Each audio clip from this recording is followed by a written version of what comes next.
ডিএজিকে সাহস দেন, এসপিকে সাহস দেন, ওসিকে ডাকে সাহস দেন, সাবাস দেন। দেখবেন 1 মাসের মধ্যে অবস্থার পরিবর্তন হবে। এবং তাদেরকে বলেন লটারির মাধ্যমে পরিবর্তন হবে না, প্রয়োজনের খাতিরে পরিবর্তন হবে, যোগ্যতার ভিত্তিতে পদায়ন হবে। লটারির ভিত্তিতে পদায়ন হলে যোগ্যতার কোনো মূল্য আর থাকে না। তাহলে এটা লটারির সরকার হয়ে গেল। ডক্টর ইউনূসের সাথে আরেকটা খেতাব তিনি পেয়ে যাবেন, নোবেল লরিয়েটের সাথে সাথে লটারির ইউনুস। সুতরাং তিনি এই জিনিসটা আশা করে পছন্দ করবেন না। স্বরাষ্ট্র উপদেষ্টাকে সাবধান করে দেবেন লটারির মাধ্যমে যেন তিনি কোনো অফিসারদেরকে বদলি না করেন। যে সমস্ত সেনা কর্মকর্তা কারাবন্দী আছেন, আপনি নিজে সেনা কর্মকর্তা হিসেবে তাদের জন্য আপনি কি বলবেন? আমি বলবো যে বা যারা অন্যায় কাজ করেছে তাদের বিচার একদিন না একদিন হবেই।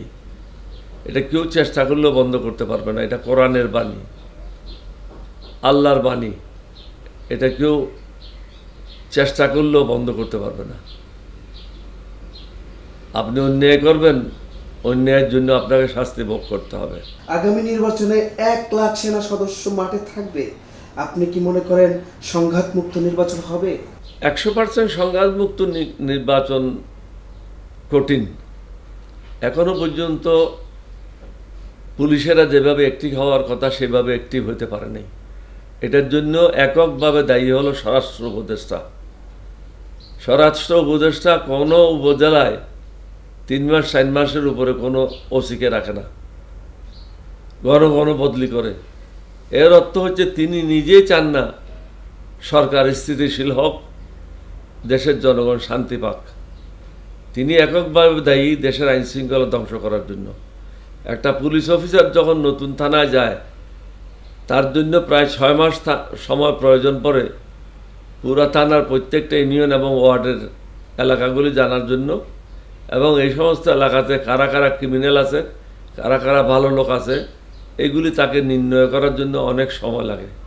সেই সময়টা এখনও পর্যন্ত 8ই আগস্টের পরে কোনো ওসি পেয়েছে বলে আমার জানা নেই। যেমন আমার চন্দনেশ থানা উপজেলা, এখানে 5টা কি 4টা ওসি বদলি হয়েছে। আমার আংশিক এলাকা হলো সাতকানিয়া, অনুরূপভাবে সাতকানিয়া তো 3-4 বার ওসি বদলি হয়েছে। এভাবে যদি অফিসারদেরকে বদলি করা হয় তাহলে কাজ করবে কিভাবে? আমার মনে হয় হাসিনা সরকারের সময় অনেকে কিছুটা হলেও জড়িত ছিল বা কেউ জড়িত ছিল না, কিন্তু প্রত্যেকের মনে একটা ভয় কাজ করছে। তাদেরকে উৎসাহ দিতে হবে, কাজে এগিয়ে নিয়ে যাওয়ার জন্য তাদেরকে সাহস দিতে হবে এবং সাবাস দিতে হবে। অন্যথায় আইন শৃঙ্খলা বজায় রাখাটা কঠিন হবে। কোনো কোনো জায়গায় ওসিরা খুব ভালো কাজ করছে, নিঃসন্দেহে তারা নিজ উদ্যোগে করছে। এটা উপদেষ্টার কারণে না। উপদেষ্টা বরং ঢাকা থেকে বলে দিয়েছে মামলাগুলির আস্তে ধীরে চার্জশিট দাও। এটার অর্থটা কি? এটার অর্থটা হচ্ছে এলাকায় ঝগড়া লাগায় রাখো, আওয়ামী লীগদেরকে অবাধে ঘুরাফেরা করতে দাও। আওয়ামী লীগের যে সমস্ত সন্ত্রাসীরা দেশের মধ্যে লুকিয়ে আছে তাদেরকে এখনও গ্রেপ্তার করা হয় নাই। যে সমস্ত অবৈধ অস্ত্রগুলি আওয়ামী লীগের ক্যাডারদের হাতে আছে, এই অস্ত্রগুলি উদ্ধার করা হয় নাই। পুলিশের যে অস্ত্রগুলি লুণ্ঠন করা হয়েছে, আওয়ামী লীগের সেনারা লুণ্ঠন করেছে, সেই অস্ত্রগুলি উদ্ধার করা নেই। তাহলে আপনি 100% নিশ্চয়তা দিয়ে বলতে পারবেন না এখানে গোলাগুলি হবে না। প্রতিনিয়ত আপনি দেখছেন বিভিন্ন জায়গায় গোলাগুলি হচ্ছে, হত্যা করা হচ্ছে, আইন শৃঙ্খলার সমস্যা হচ্ছে। আওয়ামী লীগের ছাত্রলীগের ছেলেরা রাস্তায় পেট্রোল ঢেলে 5-6 জন লোক একসাথে হয়ে 2টা মিছিল করে কুকুরের মতো পালায় যাচ্ছে। এদেরকে ধরতে হবে। ডিএজিকে সাহস দেন, এসপিকে সাহস দেন, ওসিকে ডাকে সাহস দেন, সাবাস দেন। দেখবেন 1 মাসের মধ্যে অবস্থার পরিবর্তন হবে। এবং তাদেরকে বলেন লটারির মাধ্যমে পরিবর্তন হবে না, প্রয়োজনের খাতিরে পরিবর্তন হবে, যোগ্যতার ভিত্তিতে পদায়ন হবে। লটারির ভিত্তিতে পদায়ন হলে যোগ্যতার কোনো মূল্য আর থাকে না। তাহলে এটা লটারির সরকার হয়ে গেল। ডক্টর ইউনূসের সাথে আরেকটা খেতাব তিনি পেয়ে যাবেন, নোবেল লরিয়েটের সাথে সাথে লটারির ইউনুস। সুতরাং তিনি এই জিনিসটা আশা করে পছন্দ করবেন না। স্বরাষ্ট্র উপদেষ্টাকে সাবধান করে দেবেন লটারির মাধ্যমে যেন তিনি কোনো অফিসারদেরকে বদলি না করেন। সেনাবাহিনীর সঙ্গে সরকারের দূরত্ব কি কমেছে বলে মনে করেন? দূরত্ব আছে কিনা সেটাই তো আমি জানি না, সুতরাং কমছে কিনা সেটা কিভাবে বলবো।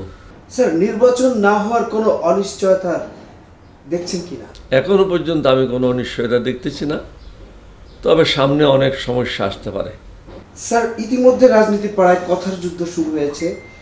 আর দুর্নীতিতে 3 বার চ্যাম্পিয়নের দল নির্বাচনে জেতার প্রত্যাশা করে জামাত নেতা তাহের বলেছেন, আবার একই দিনে মির্জা ফখরুল ইসলাম বলেছেন লাফায় উঠেছে তারা ক্ষমতায় যাবে। দুটি দলের কথার যুদ্ধকে আপনি কিভাবে মূল্যায়ন করবেন? বিএনপি কোন সময় কি কথা বলছে এই ব্যাপারে আমার মন্তব্য করার কিছু নেই, কারণ আমি এই দলের সাথে কর্মকাণ্ডের সাথে সরাসরি জড়িত না। আমরা তাদের সাথে একটা জোটে আছি, এই জোটটাও একটা শক্তিশালী জোট না। আমরা বলবো যে এটা সমমনা, ওনারা বলছেন সমমনা দলগুলি নিয়ে আগাচ্ছে। এক সময় আমরা বেগম জিয়া যখন বাইরে ছিলেন তখন আমাদেরকে তিনি সম্মান করেছেন, উপযুক্ত জায়গায় বসাইছেন এবং দেশটাকে সঠিক পথে পরিচালিত করার চেষ্টা করেছেন। এই জিনিসগুলির এখন অনেক অভাব লক্ষ্য হচ্ছে। জামাত ইসলাম কেন কিভাবে বক্তব্য রাখছেন এই ব্যাপারেও আমি কিছু বলতে পারবো না, তবে আমি সবাইকে বলবো বক্তব্য রাখেন, তবে কাকেও আঘাত করে না। বক্তব্য রাখেন, তবে স্বৈরাচারদেরকে সাহায্য করার জন্য কোনো বক্তব্য রাখবেন না। বক্তব্য রাখবেন ভারতের দালালদের সাহায্য করার জন্য কোনো চেষ্টা করবেন না, তাহলে জনগণ আপনাদেরকে প্রত্যাখ্যান করবে। সবাইকে বলবো সাবধান হন। যে সমস্ত লোকেরা প্রত্যেক দিন ফেসবুকে রিউমার চালাচ্ছে, মিথ্যা তথ্য দিচ্ছে, এগুলি থেকে সাবধান থাকেন। কোনটা মিথ্যা তথ্য কোনটা সত্য তথ্য এটা চিহ্নিত করুন। এবং আমরা যদি 4 দোকানে উজির নাজির হত্যা না করে আল্লাহ রসুলের পথে চলি এবং নিজের কাজটা নিজে সঠিকভাবে করি, তাহলে দেশ অবশ্যই এগিয়ে যাবে। আমাদের ছাত্ররা হোক, যুবকেরা হোক, বৃদ্ধরা হোক, মায়ের জাতেরা হোক, বোনেরা হোক, সবাইকে নিজের নিজের কাজটা সঠিকভাবে পালন করতে হবে, তাহলে দেশ এগিয়ে যাবে। শৃঙ্খলা থাকতে হবে, শৃঙ্খলা ব্যতীত কোনো জাতি এগিয়ে যেতে পারে না। সহনশীল হতে হবে, ধৈর্যশীল হতে হবে। রাজনীতিতে সবচেয়ে বড় জিনিস হলো ধৈর্যশীল, সহনশীল। আপনাকে ধন্যবাদ, এবং আমাদের যারা প্রোগ্রাম দেখবেন শুনবেন তাদেরকে ধন্যবাদ জানাচ্ছি। সবাই মিলে আল্লাহর কাছে প্রার্থনা করি আল্লাহ যেন আমাদেরকে সত্যের পথ, ন্যায়ের পথ এবং সঠিক পথ প্রদর্শন করেন। আসসালামু আলাইকুম ওয়া রাহমাতুল্লাহি ওয়া বারাকাতুহু।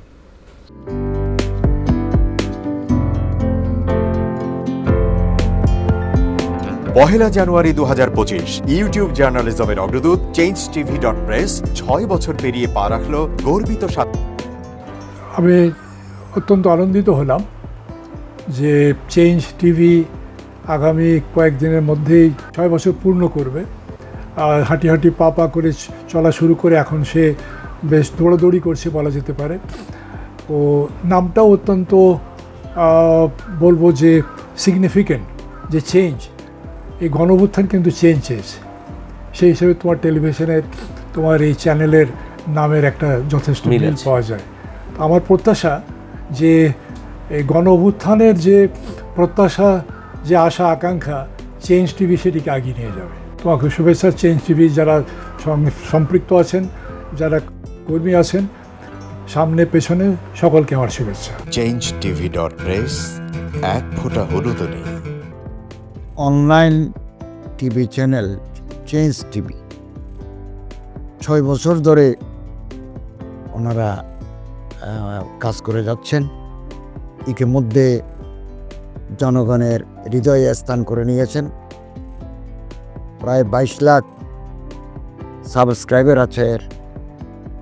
আর যে কোনো অনুষ্ঠান 10 লাখের মতো মানুষ এটা প্রতিদিন মানুষ দেখে থাকে। আমিও এই চ্যানেল নিয়মিত দেখি। তো চেঞ্জ টিভির পক্ষে আমির মোমিনুল মানিক সাহেবের উপস্থাপনা, প্রশ্নের ধরন, এগুলো জনগণ দেখতে চায়, শুনতে চায়। আমি চেঞ্জ টিভির উত্তরোত্তর সমৃদ্ধি কামনা করছি।